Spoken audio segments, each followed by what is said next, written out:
Hello and welcome to Dateline New Haven on WNHH FM. New Haven is home for community radio. I'm Paul Bass, inviting you to look behind the headlines and the stories that make our community tick. Today, we have something different. We have a dispatch from the near future that tells us a lot about what's actually happening and about to happen right now in our world.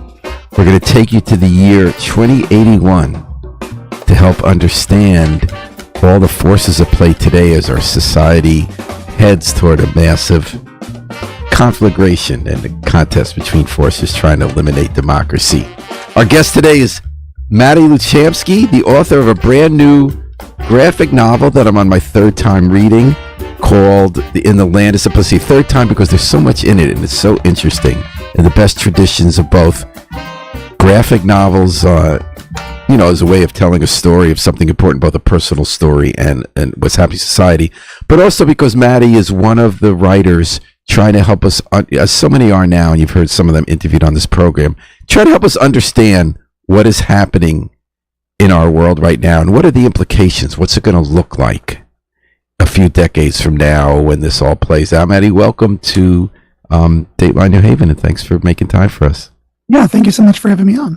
So you grew up around here, you said in Monroe, but you're living now in Queens. Is Queens as fascinating a place, especially for a creative person, as it seems because of not only the density, but how many different parts of the world people come from there? Does that translate into an actual interesting place to live? Yeah, I mean, I am sort of, at this point in my life, kind of a Queens supremacist. I'm really partial to it. My family, I grew up in Monroe, not too far from New Haven, but my whole family's from the Bronx originally. Which part? When I first moved back to the city after college, I ended up here and I fell in love with it. And it's just, it is truly the world's borough. It is like the most, I think the most like diverse county on earth in terms of like languages spoken and number of countries that people are from. So it just feels like a truly, international place to be. And it really, I think it's great for, it's just a very inspiring place to live. Plus, the food is great. It's so funny. We talk about diversity. What people end up being is they like to eat all the different kinds of food that you get with a lot of people from around the world. So, Matt, your new book is put out by Pantheon, which I actually think maybe it's a little bit of a gutsy move by Pantheon to put something that is this challenging, not only stylistically, but in content, to how we think our country's going and what it means to resist. So, it takes place in 2081. There's a trans scholar named Lucius Pasternak who's assigned to go past the walls of a city. We have a dystopian city, and tell me if I'm right about this, you don't reveal whether it was some kind of nuclear environmental apocalypse, some kind of civil war that led to the military sealing off main cities with walls and then people kind of living outside of them. But democracy's gone, freedom's gone, authoritarian control, techno-authoritarian control has taken place. New York City is walled off, and beyond it, these kind of tribes live, libertarians, back to land people in one kind of lefty cult that is sort of the focus of this. Am I right that is the setting, that's where you wanted to take us in 2081, and why did you choose that setting?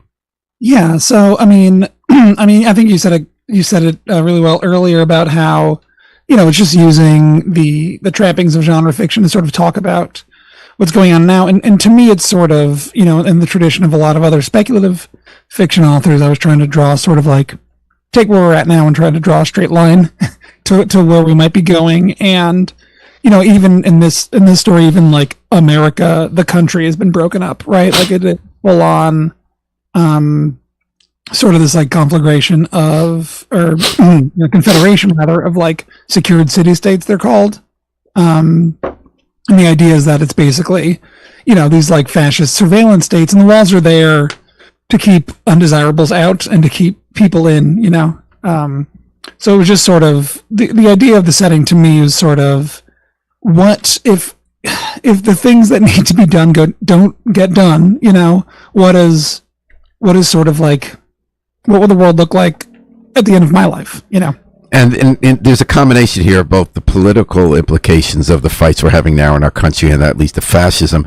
But it does seem like there's an environmental aspect about it, because you're saying that like you have historical exhibits about rivers that used to exist or communities, right? So is there sort of a specific environmental incident that you're thinking of, or is it just climate change? I think it's the slow burn of climate change. Like if you'll, you get one good look at what Manhattan looks like in the book, and there's a seawall around the whole thing that the water goes right up to. And to me, it's sort of, we're already seeing it happen, right? It's going to be the front lines of the sort of like new fascism that's sort of sweeping the world in almost every country you can imagine right now. And the idea is that like, oh, our X country will be a fortress against climate change and climate refugees specifically. It's already starting to happen. It's going to get worse. So to me, it's more of just like the slow burn of like sea level rise and like crop failure and stuff that's already happening. Wildfires, like everything that's getting worse all the time if nothing's done about it. It's the sort of the moneyed interest will just, it's not going to be like, if you are comfortable now, you're not going to suddenly be living in Mad Max. It's going to be people in the global south, people you don't think about already, that are going to suffer first and worst. And sort of like this like sort of metaphysical walling off that's already starting to happen. So now we've just talked about the background of your novel. We talked about the setting of your novel. But in fact, like all good novels, it's about the journey of an individual, what they decide to do, what action to decide to take after they are changed by a new experience, right? So Lucius Pasternak is this person who is trans, and I guess that's okay in the city-state she lives in, right? Or it's okay. It's okay as it can be. It's because there always was that bargain with capitalism that libertinism and libertarianism was okay as long as corporate power wasn't challenged. Yeah, it's not too dissimilar from now. and so Lucius is just assigned by the trillionaire, I guess, who controls the walled surveillance city of New York to go document some places, an idyllic commune out in nature that they're about to destroy. Every time you destroy something, you kind of commemorate it in a museum exhibit, or if you're a developer, you name the condos after the nature you destroyed or something. And obviously Lucius is going to be changed by it, and your most obvious parallel in your book is the parable of the sower, along several books by Octavia Butler, which are influential for a lot of us. Got me through the pandemic, but those were text novels. Why did you decide to do this as a graphic novel? Is that just what you do because you're an illustrator, or do you think there was something about mining this? And obviously you could never have too many of these books imagining personal stories and dealing with the immediate next step in our future. But what made this ripe for a graphic novel, in your opinion? How did that change how it's told from, let's say, Parable of the Sower? Yeah, excuse me. That's a great question because as a cartoonist, I'm a cartoonist by trade. I have always worked as a cartoonist, both writing and drawing. And it is actually, I think, a question a lot of us don't ask ourselves when we're embarking on a new project, which is like, why is this a comic? And it's always a question I ask, and I think that comes out of the time I spent as an editor at a nonfiction publication called The Nib for about 10 years. But for me, this is a graphic novel because it has a huge visual element, like the sort of, you talk about the change that Lucius undergoes in the book, and so much of his beginning as a character, like on a character level in this book, is about him and sort of his own relationship to his body and his sexuality, and his own sort of like weird disconnection from it. And so I started the book mostly with him, and the first thing that I had was, in the book, he sort of not suffers, but experiences these like ecstatic visions, right? That are, I'll say erotic, I guess, on the radio. And I sort of started there, and that's such a visual element. Like I think it would have been a lot of work in a prose novel to sort of convey that feeling in a way that felt powerful enough to me. I agree with that, and there are different kinds of feelings you convey with words and without words in this book, and through picture, not without a picture. So Lucius is sent to an idyllic commune called the Spiritual Association of Peers, and they're sort of back to the land. Unlike the other groups you see out in the wilderness, are just kind of crazy libertarians, some of the people you see in all the novels of that kind of period. This is a place that was formed, I guess, in the 70s by a cult figure, but they're back to the land. They have nightly ritual of kind of mutual rite of letting out, releasing all their violent and sexual urges without restraint. And what was interesting to me, and tell me if you would agree with this. So when you're describing sort of the facts of what's going to happen to society, how there is a walled city, there's a trillionaire behind it, they send you on this mission, they're going to eliminate this nature. You don't get that all right away, but you use words in addition to images to tell that. Partly this is, I believe, about liberation of embracing transsexuality, maybe I'm wrong, and that when you have lovemaking and sex, there's never a word. I actually found that incredibly powerful. I felt like the scenes of sexual, especially later in the book, interaction never have words in them. And then when you're talking about, you have this dream kind of sense of a lamentation that we're never quite sure about this ogre that kind of comes to kill everybody. We don't know if it's real or not. And that kind of has a mix of words and not words.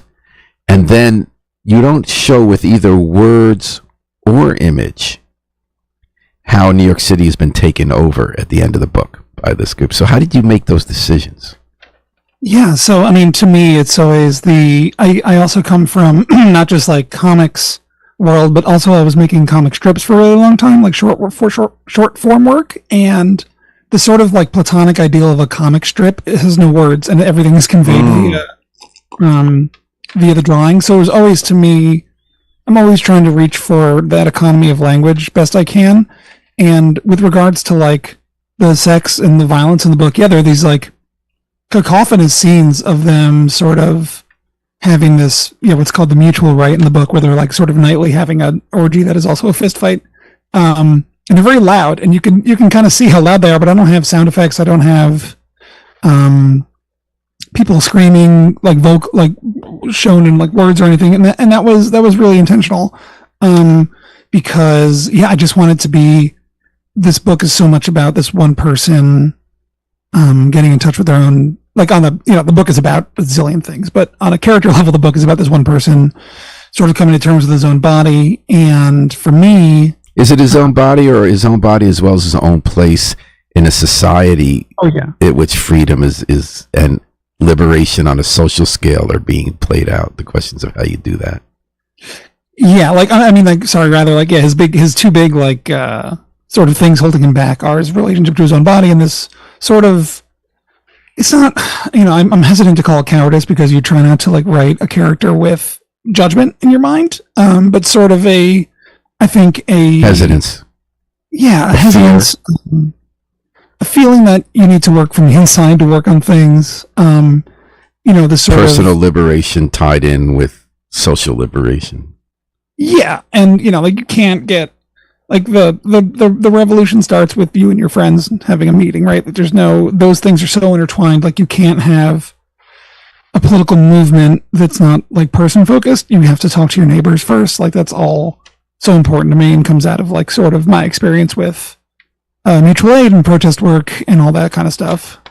The book is called In the Land of Simplicity, a graphic novel put out by Mattie Lubchansky, published by Pantheon, about where we're going to be in 2081 and what is the main character coming to grips with his own sexuality, his own place in a changed dystopian world. What actions do you take to be liberated? So one theme throughout this book is the melding of trans activism and anarchism. Is that fair? Political anarchism and resistance to oppress, right? I think that is fair. So one question I want to pursue with you is when you're imagining in novel form what's going to be happening and what it takes for us as individuals and society to deal with that. Are you a reporter imagining what it'd be like? And to what extent are you an advocate of what you would like people to do? Like, are you telling us, like, obviously you're going to be asked by the authorities, what did you know and when did you know it? You're kind of like, you're showing us like all this kind of top secret stuff. But for instance, I find the cult really interesting because it is started by obviously this kind of white male power tripping guy, right? With a book, with a whole novel, making himself this kind of, cult figure. On the other hand, it is endured. It's a back to the land movement with very high ideals, both about personal liberations and and the mutual right, where you're getting rid of your hang-ups and sexual hang-ups and kind of creating utopia in the land. But also, you kind of have hints in there that it might not always be so groovy.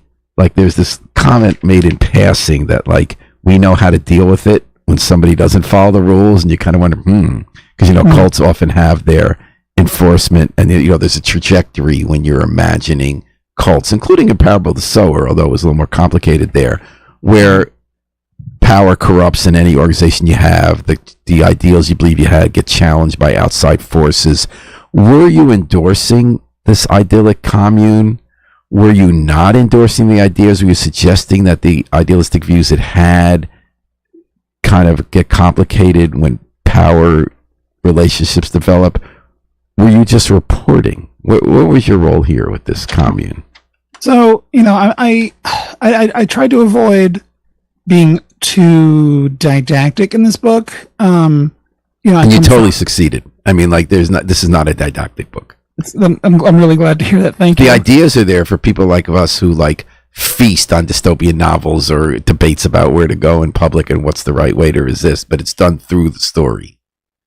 Thank you. Yeah. So like for me, a lot of this was sort of like, I'm kind of down on the idea that like, a single book or a work of art or whatever can like change people's minds or even change the world in a significant way. But I think it is important as a person with sort of an imagination, and I think a visual imagination, to sort of be able to show that there's lots of ways the world can be, and that the choice lies in the hands of like the people, and in terms of being, in terms of being a reporter, in terms of like the way that the cult, I'll put in heavy scare quotes there, works. So to me, it was really inspired not by the movements of the 70s as much as it was me doing a lot of thinking about the, it's like pre-Marxist socialist communes of the late 19th century.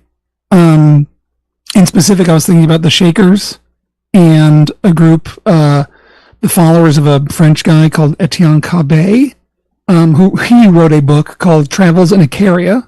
That was like a utopian novel that was just him imagining what he thought utopia would be like. And a bunch of mostly like artisans and like middle class people in France got really obsessed with these ideas, and they came to America and they tried to build Icaria in a couple of places. And it didn't work, which is why our garbage currently is not being taken away by, and I quote, dogs of remarkable size and strength. And I was thinking a lot about that and the Shaker specifically, in terms of when you say like, oh, this group endured, because to me, the Shakers were this really, we think we know about them, you're like, oh, they make the chairs and they don't have sex. But they're actually a much more interesting group than that, in that they like, the reason why so much of this book is me thinking about like about separatism as a sort of political avenue, and like, why does separatism exist? Why did all these groups in the late 1800s go off and start forming all these socialist communes? And also in the 70s and 80s, part of the second wave and after the civil rights moment included separatism. Yes, and in both instances, and I think I'm trying to speak to it now also because, and this is more specific to, I would say, like the urban trans experience. Like if you are a queer person, if you are a trans person, you know somebody that knows somebody that has gone and started a farm upstate. And that's like, separatism is like sort of roiling again. Yeah. And can you really get off the grid? Yeah. I mean, So when you look at those communes of all the eras, there is always the inevitable, what they say publicly, and a lot of sincerity often, and really inspiring ideas, and also a lot of infighting and stuff that's about other stuff. Like one rap, I remember interviewing Dar Williams. He has a great song about being mad at someone she was involved with in a political group. She walks in having sex with somebody else, and that her idea is that often, yes, people are very sincere in outsider political movements, but there are also power struggles within them that often come down to who's having sex with whom, and that they get overlaid with ideas that started out as central, and sort of the way that, Stalinism was communism, perverted upside down, basically as an excuse for power, and sex relationships involve power. Is that part of what you're getting at here? Or is that part of what happened with this commune? To me, that's kind of less it. There's less about in this book. So to me, I was sort of, it's got this very like Wicker Man-y sort of setup where there's this outsider who's a little sexually repressed, and he goes to this place that's sort of like a little more sexually freeing. But I didn't. The group in the book is like they don't really have sinister ambitions. They're not. Yeah. They actually are kind of. So what I was saying about the Shakers is that like the main thing holding them back was the sex thing. They actually, because of the sort of tendency towards separatism at the time, because it was like the world was ending for people, like the invention of capitalism as we know it was happening. People's lives were getting turned completely upside down, and there were Shakers that were just there for the 3 square meals a day of food and somewhere to live. They were called bread and butter Shakers. It was like a whole kind of person that lived. And it's interesting. Yeah, so to me it was sort of like, well, I could solve that problem if they had sex all the time. Yeah. But in this story from the beginning, right? So Lucius is going there to check out this place. The first person he meets is Amity Grosjean, who is trans. They're obviously very attracted to each other. And as Lucius goes through an evolution from observer to participant, deciding to make action, it sounds to me in the book like it is that melding of personal and political. Lucius wants to prove himself to Amity that he's part of the group and believes in the cause and wants to be with Amity, right? Yeah. And also comes to a different idea about the need to take direct political action and nonviolence. And I'm just wondering, one thing that's so interesting to me is, so your book combines discussion of trans sexual activism or awakening understanding and anarchist political action. And you see in the moment that's kind of transphobic, obsessed moment right now in America, it's interesting to me that the people on the other side, do meld those together. And I'll tell you where it really hit me recently. I read your book right around the time, the second time I read it, and the reason is because there's so much in it, you want to make sure you didn't miss a lot, because when you're reading a cartoon style book, you're going fast with the story. Donald Trump announced that he was sending troops into D.C. And this had nothing to do with sex. This had to do with immigration. It had to do with, whatever you want to call it, fascism. Political action had to do with crime. When he made the official announcement in the Oval Office and talked to reporters about why he was doing it, he blurted out the sentence that they want everyone to be trans. Yeah. And that was such a meaningful, because it was obviously this bizarre aside. So how does that come up in the same comment? Partly because people use sexual repression as a tool and play on fears of sexual otherness to have people then support a political agenda.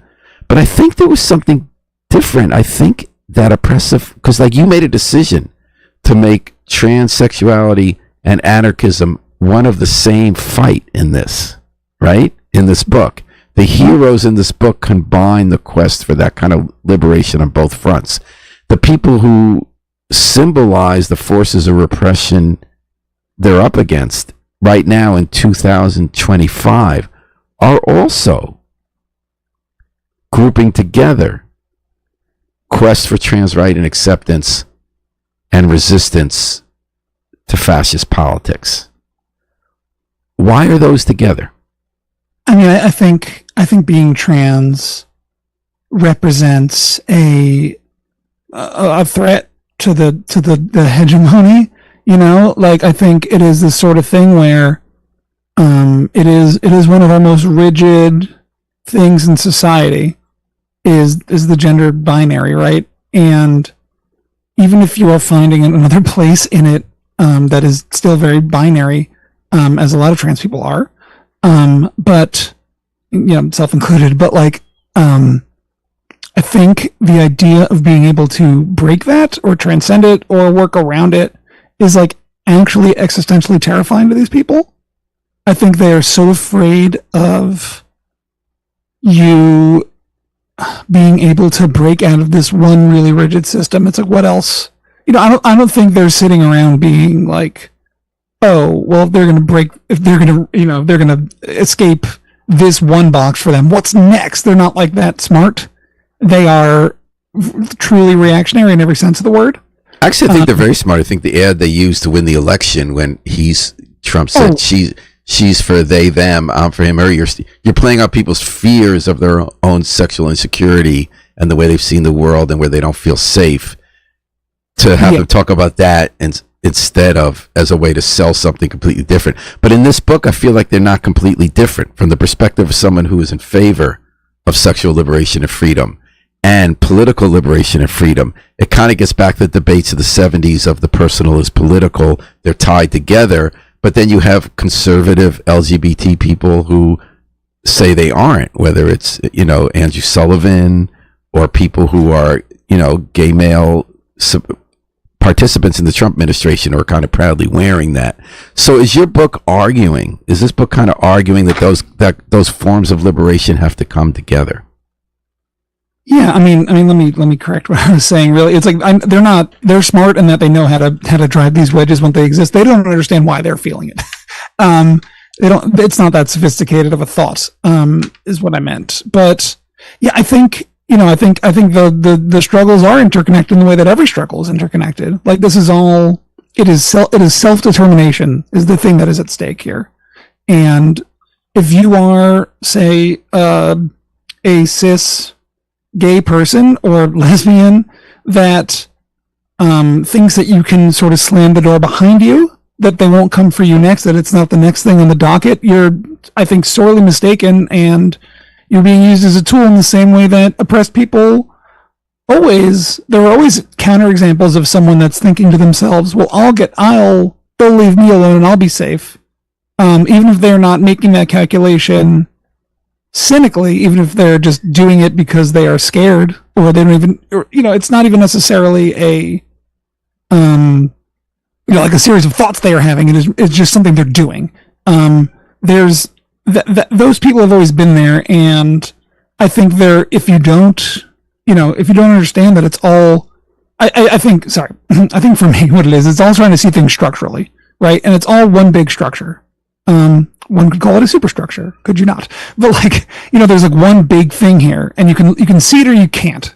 And I think for me, I've seen it, and it is, trans liberation is the same thing as body autonomy, which is the same thing as reproductive rights, which is the same thing as everything else that just allows regular people, to live with dignity, with the resources that we all have already. And any division there is superficial. So when what I consider the climactic moment of the book, which is done so well, again, because it's spare with words. There are words. It's more drawing. So Lucius, the person who came to study this cult is now under attack. It's going to be destroyed by the very people sending Lucius to spy on it, which Lucius didn't realize. And now Lucius is deciding to take a lit torch and kill. And while this is all happening, it's tied in while Lucius is hugging Amity, the trans person Lucius is attracted to and has sex with. It says, "Too long I've been an observer, but no longer. I figured out something tonight. It's not an abstraction. I can be part of that. I should be. Now I must be. Goodbye." So that act of liberation, again, and this happens in a lot of crescendos of dystopian novels or future conquests between good and evil. Lucius decides, and people in this non-violent commune that's now slated for destruction have decided that violent action is needed. Is that part of your call here?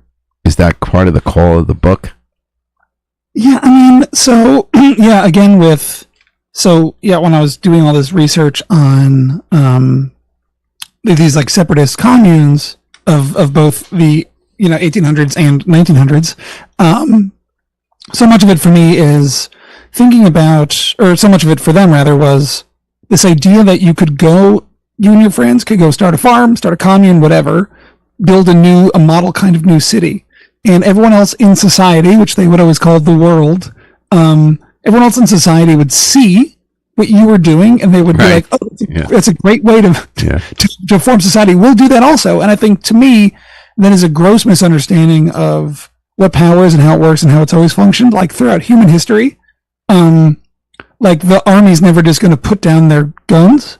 And I am personally, I'm a little too old for the violent revolution at this point. But like I don't know. I don't want to have like a capital C call to action in the book, because it is a work of fiction, but it is sort of like, yeah, I think it's important to understand that they're just not going to, power has never been ceded, like violent power has never been ceded, just because they felt like it. And every time, so you're giving an analysis of what tends to be the trajectory of people who have been oppressed and decide how to fight back. What I was curious, and maybe it doesn't matter, were you a reporter imagining how this would play out, and eventually the nonviolent people would decide the only option is violence because nonviolence, actually, they're about to be wiped out? Are you advocating that, or are you like that right now people should take violent action against the masked ICE agents and the soldiers coming to the cities? Or are you just being a reporter who's imagining how this is going to play out, looking at human nature and the Shakers and all the other, the Manson family, whatever, like everybody, all the different groups? So are you kind of advocating when even though you're saying one book doesn't change what people do, you're part of a larger discussion as a writer and as an illustrator, you're part of the larger organism of American of human consciousness where we all contribute to getting those ideas forward. Are you hoping to convince people at all that anarchist response or violence response is a more effective means of taking on the forces that are going to lead us to otherwise what you having us look like in 2081? Or are you really seeing yourself as someone studying human nature, studying social forces, and saying this is how it's going to play out? I mean, I think it's a little bit of both, right? I think it's hard to, I come from also like a lot of, I come from a union family, and direct action does get the goods, as they say. Mm-hmm. Like I don't know if, like I'm definitely not going to say whether or not on the radio, whether or not I think people should be taking violent action against. You mean you're not going to commit a crime and get yourself locked up? Yeah. Don't post about crimes. Yeah. To a lot of people, but like, I think to me it is sort of like if what needs to be done is not done, it's going to have to get done at some point. Like, you can go start a commune with your friends, and maybe it'll be great. Maybe it'll work for 200 years before it falls apart. But that won't stop climate change from ruining your crops.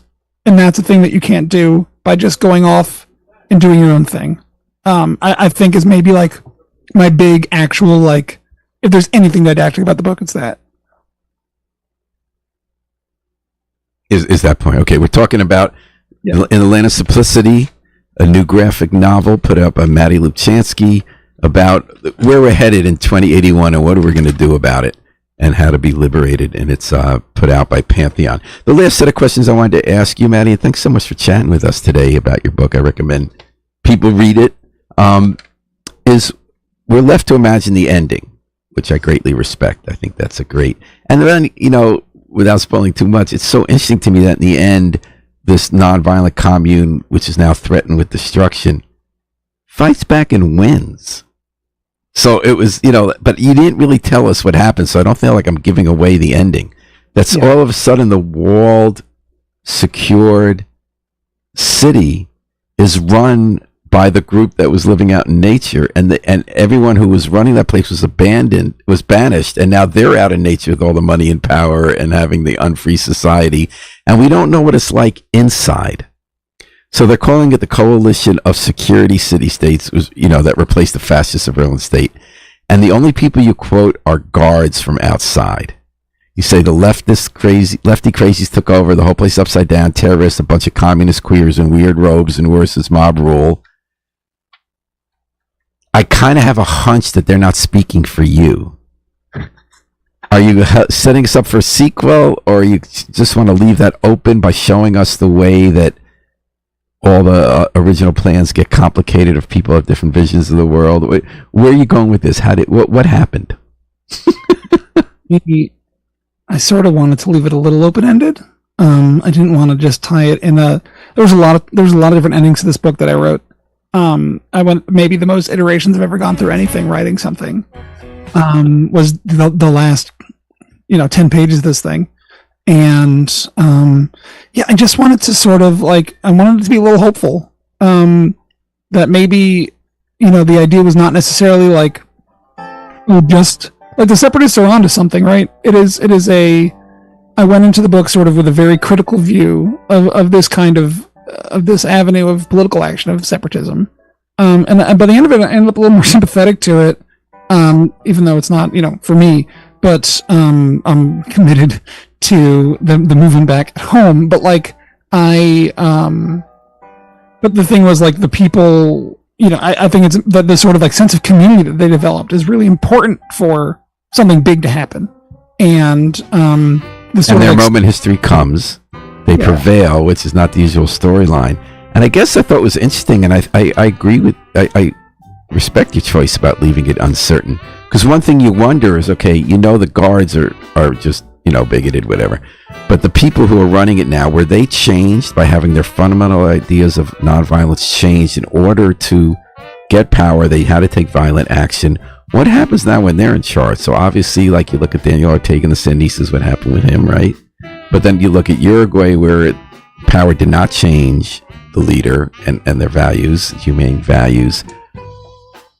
I guess maybe it doesn't matter in a lit-crit kind of way whether Mattie thinks the experience of getting power is going to corrupt the group absolutely, or if you're just saying all sorts of interesting topsy-turvy explosive things are going to continue happening in the ongoing quest for power. I think for me, it always comes down to, I think a lot about Ursula Le Guin is probably my favorite author. And I think a lot about The Dispossessed, which is my favorite book of hers. And the thing about that book is anarchists, it's sort of like details an anarchist society on the moon, right? And what's important about that book to me always is not always saying, which way of setting up society is best, but what problems do you want to have? Because there's always going to be. And as a society, we can pick. If the problems are going to be, are we grinding people to dust all across the globe and throwing our own people in jail? Or is it a little unclear who owns the towels in your room? That's which interesting. Problems would you like to have? Because I know the ones that I would like to have. And what message do you want to hopefully leave readers with? What kind of action do you hope to inspire? I think if you take away one thing, it's that if you want the world to change, you have to fight for it, whatever that means to you. But you got to do something. All right. Well, thanks for writing this book. I'm looking forward to my third read of it. Is there a sequel coming? Thanks for having me. There's not a sequel coming. I'm working on a new book right now, also for Pantheon. That's a little slightly lighter fare, but also, it's got all the me criticisms of capital in it. All right. The book is In the Land of Simplicity. The author is Mattie Lubchansky. Thanks so much for taking the time out of the Utopia of Queens to talk about the dystopia of 2081. Thanks so much for having me. Thanks, Harry Droz behind the controls as always, not the patrols. I get some influenced by the book here. Yeah. We're going to take it out with I Wish I Knew How It'd Feel to Be Free from the Afro-Semitic Experience from their CD, A Plea for Peace. This is Paul Bass inviting you to fly free with us all day and all night long at WNHH, New Haven's home for community.